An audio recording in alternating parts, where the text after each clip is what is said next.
आपण गुफा दर्शनाच्या गेट जवळ आलोय। इथून गुफेकडे जायचा रस्ता सुरू होतोय। चला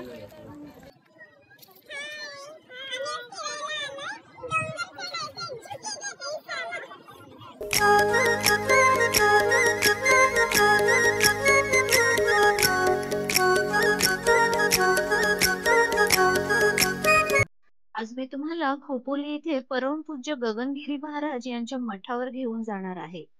खोपोली स्टेशन पासून सुमारे 1.5 किलोमीटर अंतरावर वीरेश्वर शंभूनाथांचं मंदिर आहे। आम्ही रिक्षानेच गेलो, तुम्ही चालतही जाऊ शकता। मंदिराच्या परिसरात बाजूलाच मोठा तलाव आहे। सुंदर शांत असा परिसर आहे।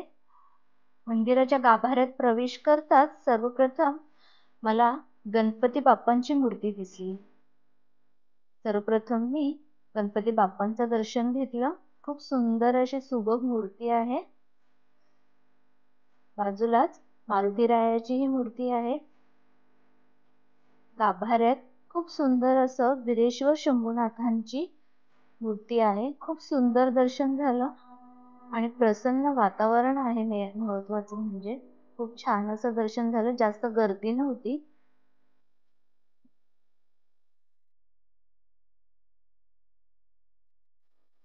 बाहेरच नंदी महाराजांची भली मोठी अशी मूर्ती आहे। आम्ही आता मेन रोडवर आलोय, मठाच्या मेन रोडवर आलोय। हे आहे मठात जाण्याचं मुख्य द्वार। बघू शकता किती सुंदर आहे। आम्ही आतमध्ये प्रवेश केलाय। आम्ही बाहेरच चपला जमा केल्या। एका व्यक्तीचे चपला ठेवण्याचे फक्त 1 रुपया एवढे चार्ज घेतले जातात। मठात अन्नछत्र देखील आहे।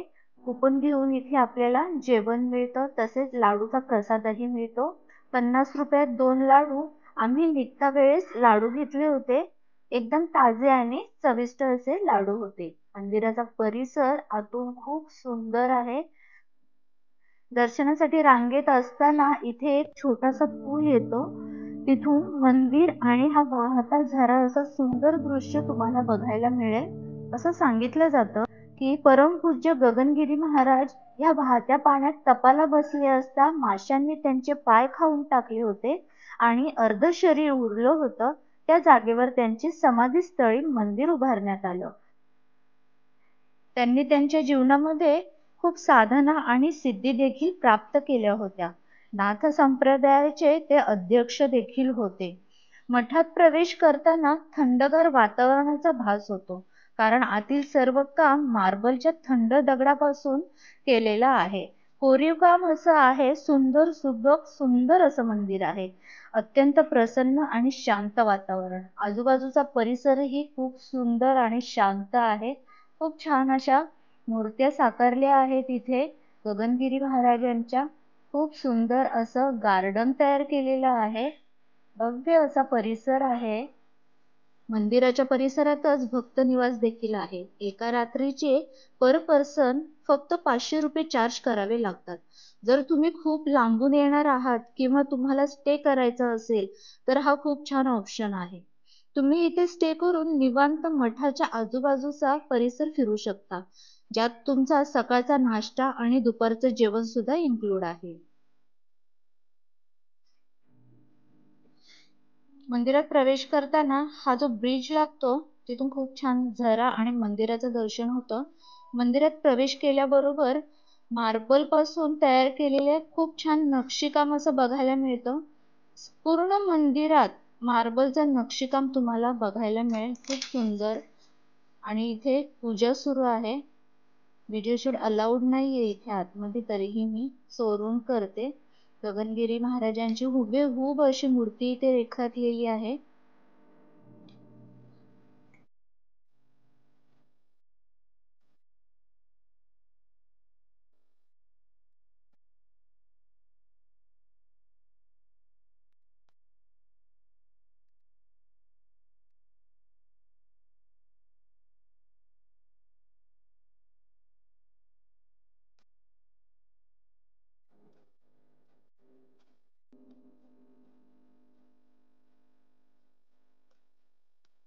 दर्शन घेऊन झाल्यावर आम्ही बाहेर आलोय। इथे मला नवग्रहांचं देखील दर्शन घेता आलं।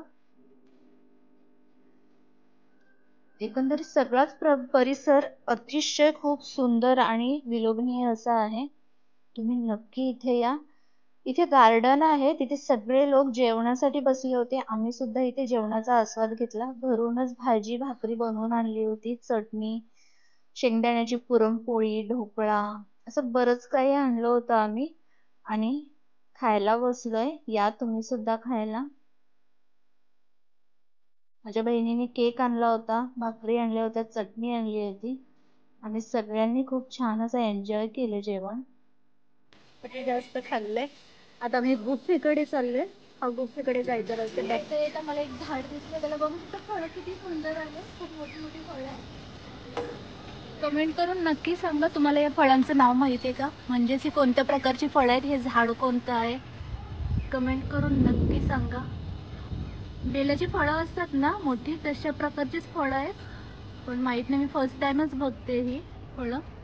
आतमध्ये चिकूची बाग आहे आणि चिकू सुद्धा आलेत, अगदी छोटे छोटे चिकू आलेले आहेत आणि ते मला नाही दिसत कुठे.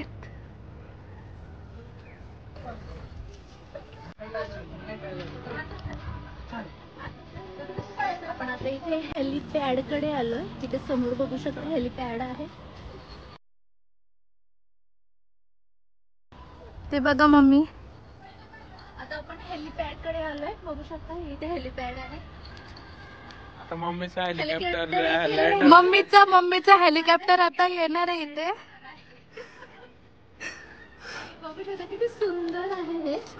पूर्ण पर्वत रांगा आहे समोर आणि तिथे गुफा आहे. तिथे एक वरती गुफा आहे. वरती जायचंय का?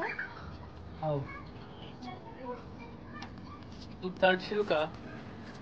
चप्पल नाहीये माझ्या पायात, ते अडवाणी चालते आणि एवढा मोठा डोंगर मला चढून जायचंय. So sad, so sad.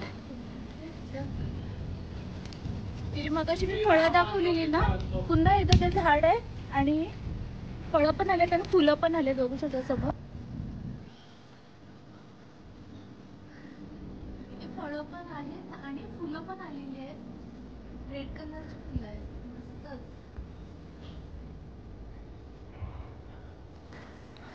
सगळी मंडळी आमची पुढे गेलेत आणि मी एकटेच मागे राहिले. चला पटापट आपण आता गुहेकडे जाऊया.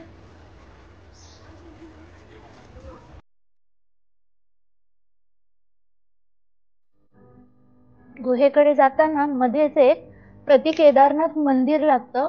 ह्याला प्रति केदारनाथ मंदिर असं बोललं जातं कारण इथलं शिवलिंग हुबेहूब केदारनाथ ज्योतिर्लिंग शिवलिंगासारखं दिसतं. आतमध्ये साफसफाईचं काम सुरू होतं, गेट बंद होता आणि फोटोशूट अलाउड नाहीये, त्यामुळे आम्हाला त्या आतमध्ये जाता नाही आलं. आपण गुफा दर्शनाच्या गेट जवळ आलोय. इथून गुफेकडे जायचा रस्ता सुरू होतोय.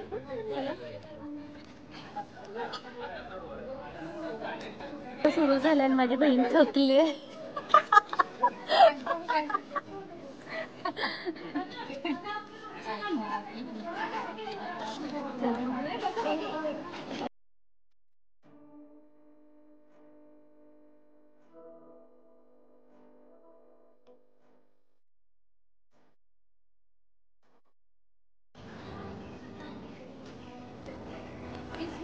आम्ही कंटिन्युअसली चालतोय. 5 मिनिटं सुद्धा बसलो नाही आहोत आम्ही आणि खूप म्हणजे खूप जास्त थकले मी तरी. माझी बहीण पण थकली आहे, अशी दिसत नाहीये. खूप एनर्जी आहे तिच्यात.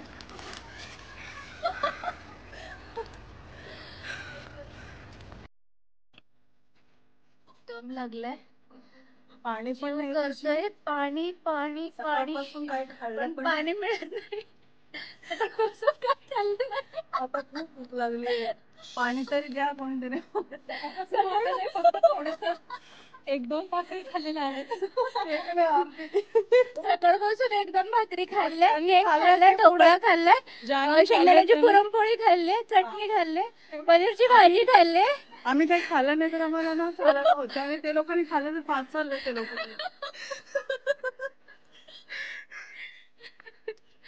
ऍक्टिंग माझ्या बहिणीकडून शिकून घ्या. हो, खूप छान ऍक्टिंग करते ती. पण खरंच खूप छान प्रवास आहे आणि खूप छान वाटतं. अजिबात थकवा आला नाही आम्हाला. आम्ही ऍक्टिंग करतोय आणि आम्ही जेवण वगैरे निघालोय. 5-5 मिनिटांनी बसतोय. खूप छान वाटतं. आता डायरेक्ट आपण गुफेत गेलो की मग माझे हेलिकॉप्टर आता बघू शकता. मी तुम्हाला मगाशी हेलिपॅड दाखवला ना, तोच आता तिथे लँड होणार आहे कदाचित. त्याच्यामध्ये आल्या पण बसले. मम्मीची मैत्रीण ना, बरोबर ना.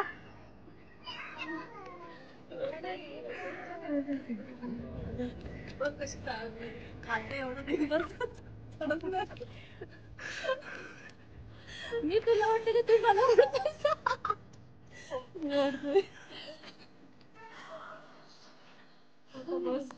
गाईज चढण खूप येते आणि मम्मी थकली. आज माझं कार्डिओ झालं, इन्क्लाइन झालं, सगळंच झालं. खूप जास्त चढण आहे, खूप जास्त थकवा आलाय. हो देवा. नितीन मावशी इन्क्लाइन झालं आमचा. जिमला चालू तसं काय आराम एक दिवशी पण नाही, काय करणार. आणि काहीच खाल्लं नाही सकाळपासून, नुसतंच उपाशी. हे दादा पाण्याची बॉटल कुठे गेली? नेली प्रणता. नाही कुठे गेला? असं अशी थकले ना मम्मी. काही नाही झाला मम्मीला नाटक करत. 1 तास झाला आम्ही अजून इथे जायला वाटतं. तुम्ही चालू 1 तास फक्त 15 मिनिटं झाली असतील आम्ही चालतोय. आणि खूप सुंदर वातावरण, अजिबात थकवा नाही आलाय मला. मी ऍक्टिंग करते, मस्तच वाटतंय. आणि पावसाळ्याच्या दिवसात, स्पेशली पावसाळ्याच्या दिवसात तुम्ही इकडे या. एकदम रमणीय आणि हिरवागार असं वातावरण असणार आहे. तर आम्ही पण आज हिवाळ्यात, आपण कुठल्या दिवसात आलो? पावसाळ्याच्या दिवसात असं बोलायला पाहिजे ना. तुम्ही काय बोलली? हिवाळ्यात. पावसाळ्याच्या दिवशी यायला पाहिजे. सॉरी मी चुकीचं बोलले. तुम्ही पावसाळ्याच्या दिवसात या आणि खूप जास्त ग्रीनरी असेल इकडे. खूप सुंदर वातावरण आहे, त्याच्यात पण थकवा नाही जाणवणार. पण थकवा जाणवणार नाही. आपण आता गुहेच्या पायथ्याशी आलोय. आता इथून पायऱ्या सुरू होणार आहेत, पायऱ्यांचा प्रवास आहे. पाणी प्यायचंय बघा, इथे पाय धुवायचंय. इथे पाय धुवायची सुद्धा व्यवस्था आहे केलेली. हे प्यायचं पाणी आहे की नाही काय माहिती नाही, त्यामुळे आम्ही पाणी पित नाही. खूप जास्त तहान पण लागले, पण आमची पाण्याची बॉटल वरती गेले. हे प्यायचं पाणी आहे.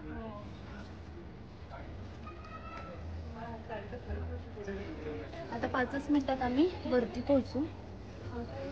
ते पायऱ्या आहेत. येस, गगनगिरी महाराज इथे तपश्चर्या करायला येत होते. आणि अजून एक आहे तो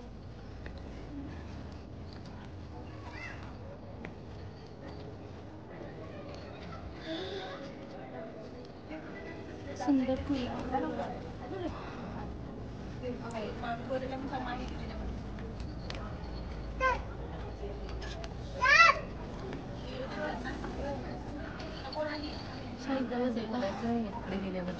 ते सगळे थकलेले मेंबर. इथे लकीली प्यायच्या पाण्याची व्यवस्था केली आहे. कोणी वरती थकून येत असेल, पाणी नसेल, कोणाकडे बॉटल नसेल, इथलं पाणी प्या. माठामध्ये अगदी स्वच्छ पाणी भरून ठेवलेले आहेत माठ.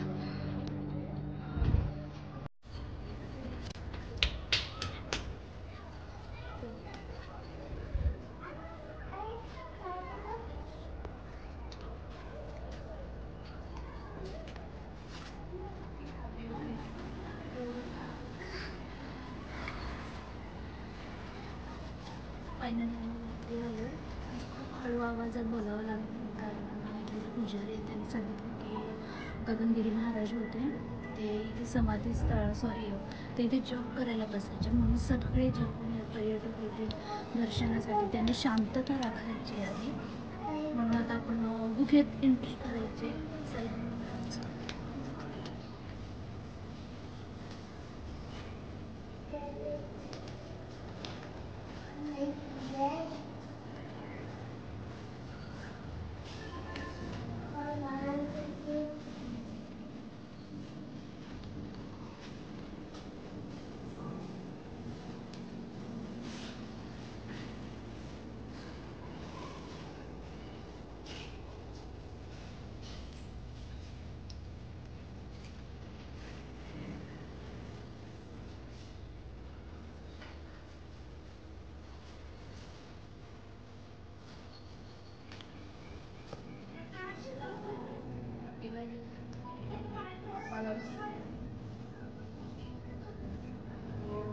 त्या दिवशी कुठे जिमच्या तिथं नाही का रस्त्याला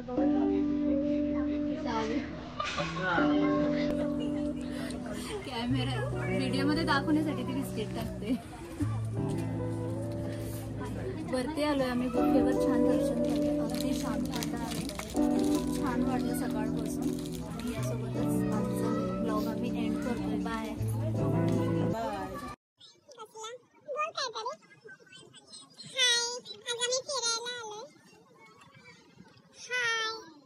आम्ही आलोय कुठे?